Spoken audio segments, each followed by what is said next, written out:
কোশ্চেনটা আছে if 49% of X equals to Y. আচ্ছা, যদি এরকম লেখা থাকে x% অফ ওয়াই, এর মানে কিন্তু আমি এটাও বলতে পারি y% অফ এক্স। তো এই জিনিসটাই কাজে লাগিয়ে করবো। দেখো অপশানগুলো আছে, পার্সেন্টেজ রয়েই গেছে, তো পার্সেন্টটাকে মিলিয়ে রাখবো। তাহলে এখানে আছে y% অফ 50, এর মানে আমি লিখতে পারি তো y অফ 50%।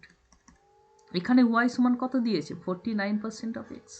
এই y এর জায়গায় না 49% মানে কি 49/100 অফ এক্স, ওকে।